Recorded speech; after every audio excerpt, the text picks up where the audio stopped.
जिंदगी बहुत नाजुक होती है, ये बात हम सब जानते हैं। ये खुशी, गम और इस एहसास से बनी है कि हमारा वक्त यहाँ कम है। फिर भी ये सवाल जो सदियों से पूछा जा रहा है, वो ये है, अच्छे लोग जल्दी क्यों मर जाते हैं? जो लोग दुनिया में रोशनी और प्यार लाते हैं, वो हमसे इतनी जल्दी क्यों छिन जाते हैं? ये सवाल जो दुख और समझ की तलाश से भरा है, इसका कोई आसान जवाब नहीं है। ये सवाल हमें दुनिया से परे देखने और आध्यात्मिकता, विश्वास और दर्शन के क्षेत्रों में जाने के लिए मजबूर करता है। ये सवाल हमें जीवन की कीमत और मानव आत्मा की शक्ति की याद दिलाता है।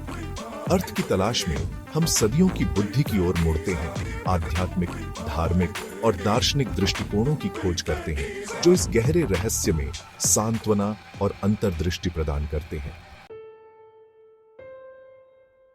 आध्यात्मिक दृष्टिकोण से कर्म जीवन और मृत्यु के चक्र को समझने में एक महत्वपूर्ण भूमिका निभाता है।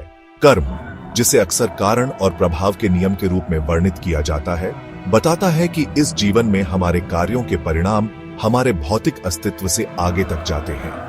अच्छे कर्म सकारात्मक कर्म बनाते हैं, जबकि नकारात्मक कार्य नकारात्मक कर्म उत्पन्न करते हैं। ऐसा माना जाता है कि यह संचित कर्म न केवल हमारे वर्तमान जीवन को बल्कि हमारे भविष्य के जन्मों को भी प्रभावित करता है। तो क्या यह हो सकता है कि जो लोग नेक जीवन जीते हैं, जो दूसरों की मदद करने और दया फैलाने के लिए खुद को समर्पित करते हैं, उन्हें एक उच्च उद्देश्य के लिए बुलाया जाता है?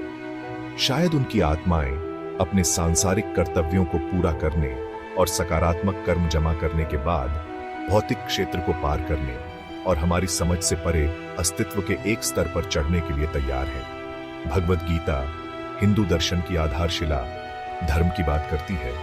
जीवन में हमारा पवित्र कर्तव्य यह बताता है कि अपने धर्म को पूरा करने से, धार्मिकता और सच्चाई के अनुसार जीने से जन्म और मृत्यु के चक्र से मुक्ति मिलती है। अंततः हमें मोक्ष की ओर ले जाती है, जो आध्यात्मिक ज्ञान और मुक्ति की स्थिति है। जो लोग विश्वास में सांत्वना पाते हैं, उनके लिए एक अच्छे व्यक्ति की असामयिक मृत्यु को स्वीकार करना विशेष रूप से कठिन हो सकता है। एक प्यारा भगवान ऐसी त्रासदी कैसे होने दे सकता है? धार्मिक शिक्षाएं अक्सर इस बात पर जोर देती हैं कि भगवान की योजना हमारी मानवीय समझ से परे है। हालांकि हम ऐसी घटनाओं के पीछे के कारणों को समझने में सक्षम नहीं हो सकते हैं, लेकिन विश्वास दुख में अर्थ खोजने के लिए एक रूपरेखा प्रदान करता है। यह हमें याद दिलाता है कि हमारे प्रियजन वास्तव में नहीं गए हैं, बल्कि वे एक अलग दुनिया में चले गए हैं, एक ऐसी जगह जो दर्द और दुख से मुक्त है। कई धर्मों में इस जगह की कल्पना एक स्वर्गीय स्वर्ग के रूप में की जाती है, जहां धर्मी अपने निर्माता के साथ फिर से मिल जाते हैं और शाश्वत शांति पाते हैं। एक उच्च शक्ति में विश्वास, ब्रह्मांड का मार्गदर्शन करने वाली एक उदार शक्ति, हानि के समय में आराम और आशा प्रदान करती है। यह हमें याद दिलाता है कि सबसे अंधेरे समय में भी हम अकेले नहीं हैं।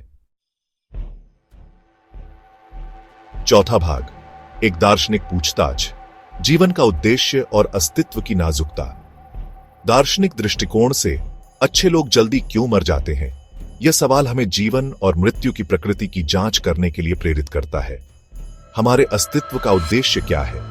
क्या कोई भव्य योजना है या हमारा जीवन केवल यादृच्छिक घटनाओं की एक श्रृंखला है?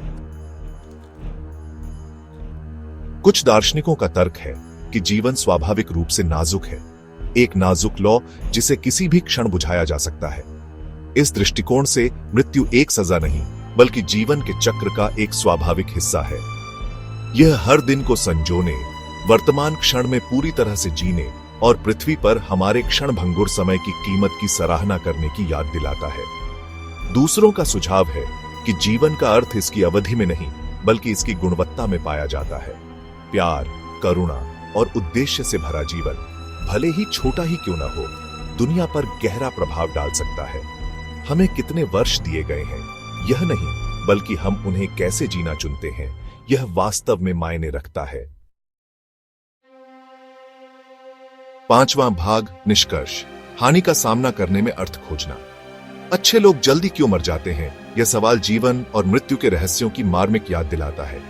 हालांकि कोई आसान जवाब नहीं है। आध्यात्मिक, धार्मिक और दार्शनिक दृष्टिकोणों की खोज सांत्वना, मार्गदर्शन और मानवीय स्थिति की गहरी समझ प्रदान कर सकती है। Gap 2S। चाहे हम कर्म और पुनर्जन्म में विश्वास, स्वर्गीय जीवन के बाद के वादे या जीवन की नाजुकता की दार्शनिक स्वीकृति में आराम पाते हैं, एक अच्छे व्यक्ति का नुकसान हमें उस समय को संजोने की याद दिलाता है जो हमारे पास है, और अपने जीवन को उद्देश्य, दया और प्रेम के साथ जीने के लिए। भले ही उनकी शारीरिक उपस्थिति चली गई हो, लेकिन उनकी अच्छाई की विरासत जीवित रहती है, जो हमें दुनिया को एक बेहतर जगह बनाने और जीवन की सबसे बड़ी चुनौतियों का भी सामना करने के लिए प्रेरित करती है। अंततः प्रेम, स्मरण और मानव आत्मा की स्थायी शक्ति के माध्यम से हम उनकी स्मृति का सम्मान करते हैं और हानि का सामना करने में सांत्वना पाते हैं।